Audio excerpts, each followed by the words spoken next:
नमस्कार।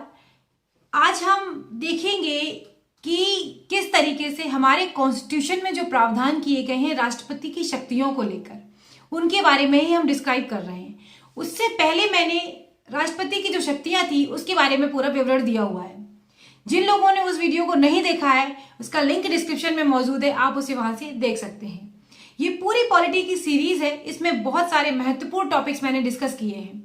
आप जाकर चैनल पर या फिर आप वीडियो पर जाकर लिंक जो दिया हुआ है उस पर देख सकते हैं। आज हम देखेंगे राष्ट्रपति की शक्तियों में एक विधायी शक्ति है जो कि अध्यादेश जारी करने की शक्ति उसे प्रदान करती है। अध्यादेश किन कंडीशन में जारी किया जाता है, क्या क्या उसके प्रावधान है, उन सभी को हम समझने की कोशिश करते हैं। भारतीय संविधान के अनुच्छेद 123 के तहत राष्ट्रपति को यह शक्ति है कि वो अध्यादेश जारी कर सकता है। अध्यादेश किन शर्तों पर जारी होगा अगर संसद के सत्रावसन की अवधि में अध्यादेश जारी करने की शक्ति जो इसे प्रदान की गई है, इसका प्रभाव और शक्तियां संसद के बनाए गए कानून के जैसी ही होंगी। मतलब इसके लिए कोई अलग से प्रावधान नहीं है, जैसे संसद कानून बनाती है वैसे ही इसको माना जाएगा। लेकिन बस फर्क ये है कि ये बहुत अल्पकालीन होते हैं।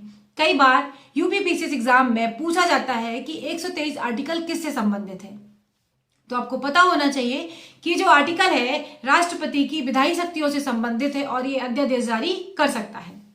यह राष्ट्रपति की एक बहुत ही महत्वपूर्ण विधायी शक्ति है, लेकिन इसकी कुछ सीमाएं भी हैं। अब उन सीमाओं के बारे में अगर देखेंगे, संसद के दोनों सदनों में या फिर संसद का एक सदन कोई चल रहा हो, अध्यादेश उसी समय पारित किया जा सकता है।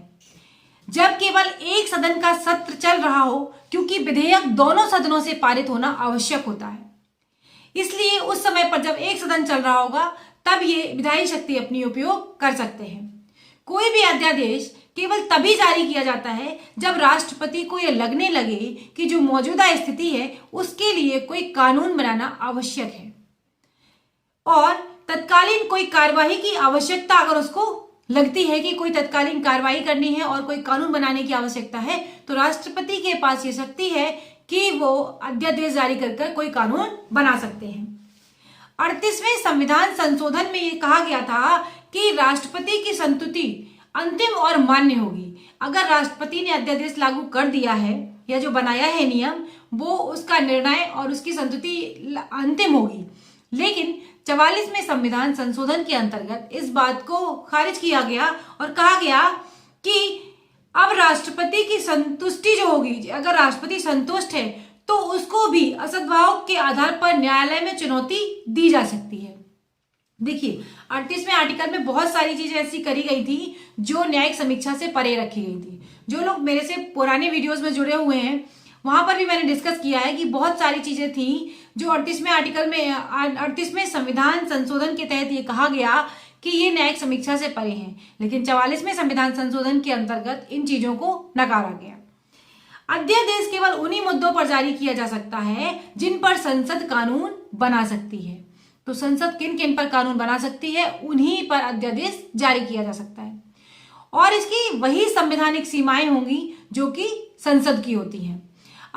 इसका मतलब है किसी भी मौलिक अधिकार को जो अध्यादेश है ना तो छीन सकता है और ना ही इसे कम कर सकता है। संसद सत्रावसन की अवधि में जारी किया गया प्रत्येक अध्यादेश जो होता है वो संसद की पुनः बैठक होने पर दोनों सदनों के समक्ष प्रस्तुत किया जाना चाहिए और यदि ये दोनों सदनों से पारित हो जाता है तो यह एक कानून का रूप धारण कर लेता है।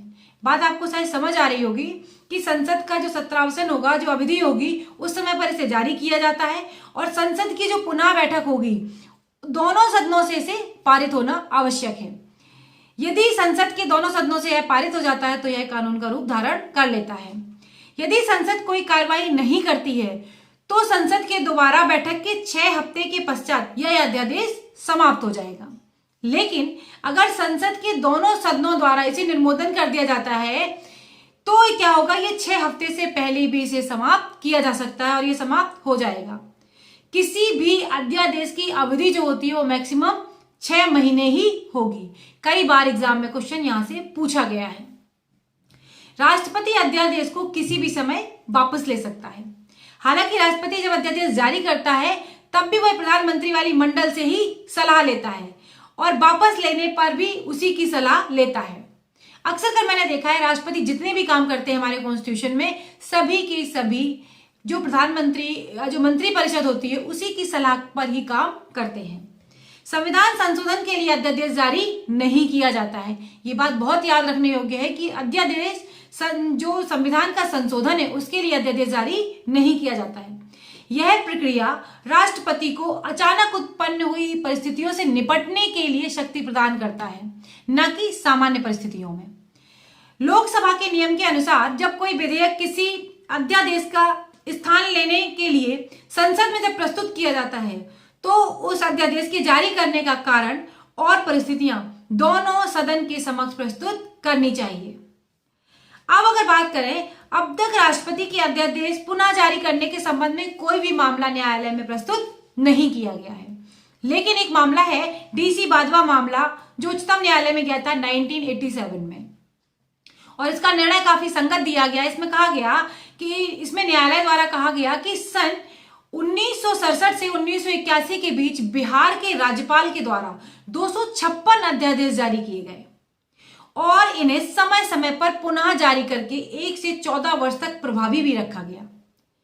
न्यायालय ने कहा कि अध्यादेशों की भाषा में परिवर्तन किए बिना तथा विधानसभा द्वारा विधेयक पारित करके का प्रयास न करने अध्यादेशों को पुनः प्रकाशित करना और संविधान का एक तरीके का ये उल्लंघन है, क्योंकि उसको दोबारा पारित नहीं किया जा रहा है और लगातार उनको आगे फॉलो किया जा रहा है, तो ये संविधान का एक तरीके से उल्लंघन है।